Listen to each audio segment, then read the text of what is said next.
Hello বন্ধুরা, তোমরা কেমন আছো? আশা করি তোমরা সবাই ভালো আছো। আর আল্লাহর রহমতে আর তোমাদের দোয়ায় আমিও ভালো আছি। তো বন্ধুরা, আমি এখন ভিডিওটা মানে ৫ দিন পর পরই আপলোড করি।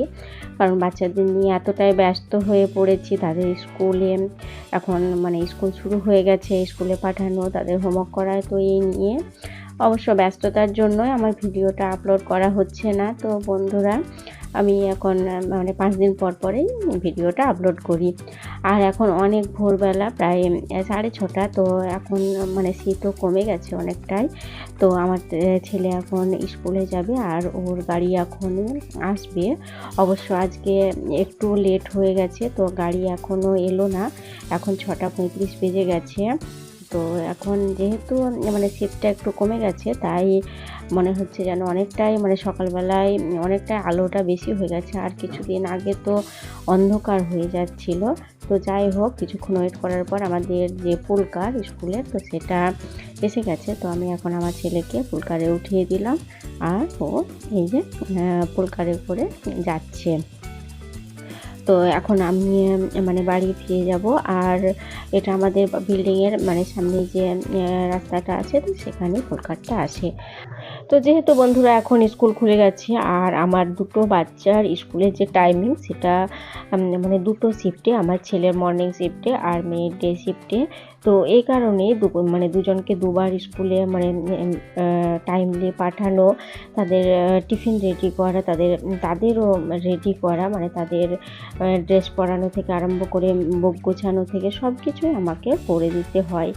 তো এই জন্যই, ব্যস্ততার জন্যই আমি এখন ভিডিওটা 2 দিন পর পর আপলোড করতে পারছি না। এই কারণে আমি 5 দিন পর পর ভিডিওটা আপলোড করছি। তো বন্ধুরা, আমার দুটো বাচ্চা এখন স্কুলে চলে গেছে, আর মেয়েকে আমি এখনই পুলকারে তুলে দিয়ে এলাম। ওর অবশ্য পুলকারটা 11:15টার সময় আসে।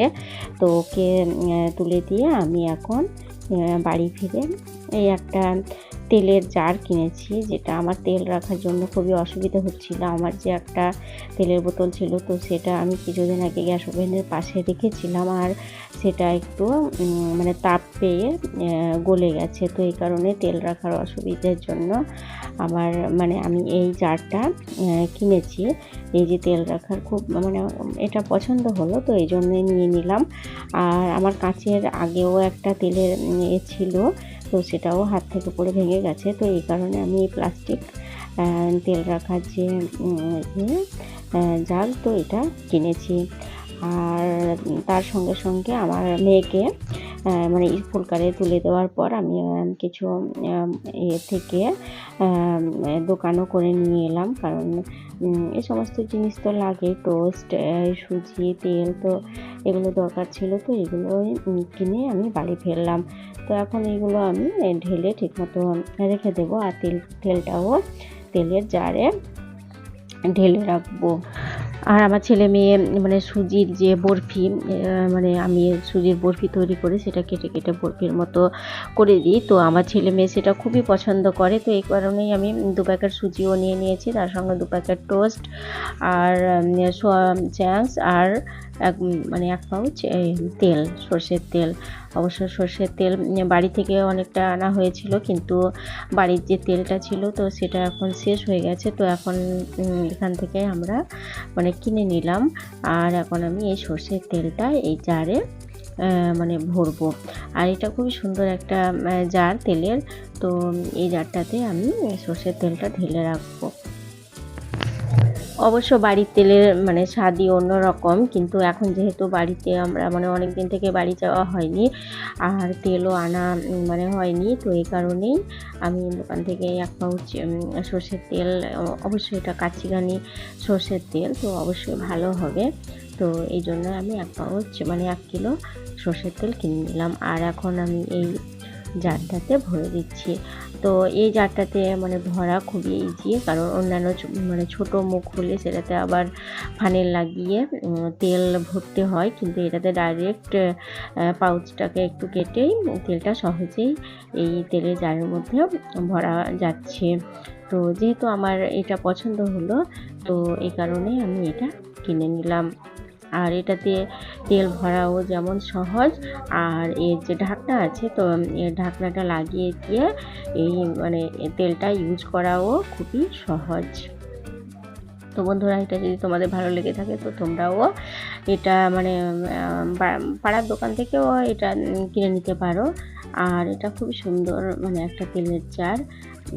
আর এটা আমি অনলাইনেও দেখেছিলাম, কিন্তু এটা অনলাইনে একটু বেশি দাম বলেছিল, কিন্তু পাড়ার দোকানে আমি এটা পেয়ে গেলাম কম দামের মধ্যে, তো এই কারণে এটা কিনে নিলাম।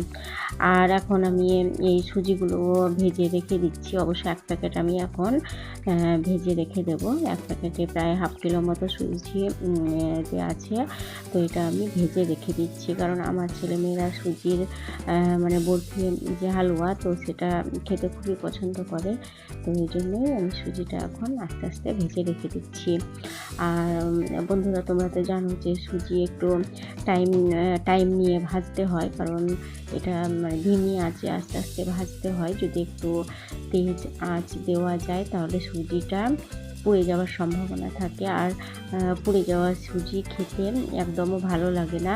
তো এই জন্যই আমি একটু ধিমি আঁচ দিয়ে সুজিটা একটু আস্তে আস্তে ভেজে নিচ্ছি। আর এটা মানে আমি বেশি করেই নিয়েছি, মানে পুরো প্যাকেটটাই একসঙ্গে ভেজে নিচ্ছি। তাহলে এটা আমি পুরোটা এখন তো করব না, একটু অল্প পরিমাণ করব আর বাকিটা রেখে দেব, কারণ অন্য সময় আবার এটা ভাজা থাকলে সহজেই মানে সুজির হালুয়াটা তৈরি করা যায়। আর এটা যদি আমি বরফি কেটে নিই, তো এই যে সুজির বরফি, তো এটা আমি টিফিনের মানে স্কুল টিফিনের সঙ্গেও দিতে পারি। তো এই জন্যই আমি ধিমি আছে একটু টাইম নিয়ে সুজিটা ভেজে নিচ্ছি।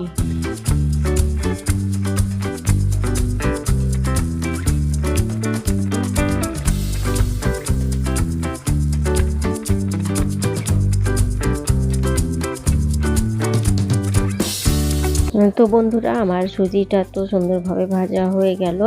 তো আমি এখন একটু খিচুড়ি তৈরি করছি আমার মেয়ের জন্য। আমার মেয়ে এখন স্কুলে যাবে, আর ওকে 11টার সময় পোলকারে ওঠাতে হয়। তো এখন আমি একটু তেল দিয়ে সবজি আর চালটাকে ভালোভাবে একটু ভেজে নিলাম ধিমি আছে। তারপরে আমি এখন এর মধ্যে দিয়ে দিলাম পানি। আর মানে এটা গোবিন্দভোগ চালের খিচুড়ি, তো খেতে খুবই টেস্টি হয়। আর এটা যেহেতু আতপ চাল, তো এই জন্যই আমি চাল ও সবজিগুলো একটু মানে সাদা তেল দিয়ে ভালোভাবে একটু ফ্রাই করে নিলাম।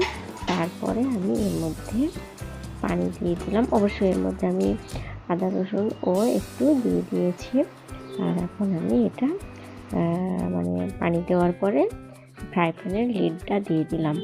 আর কিছুক্ষণ পরে এটা আমার খিচুড়িটা রেডি হয়ে গেছে খুব সুন্দরভাবে। তো বন্ধুরা, আজ এখানেই শেষ করছি। আবার দেখা হবে নেক্সট ভিডিওতে। থ্যাংক ইউ, বাই, আল্লাহ হাফেজ।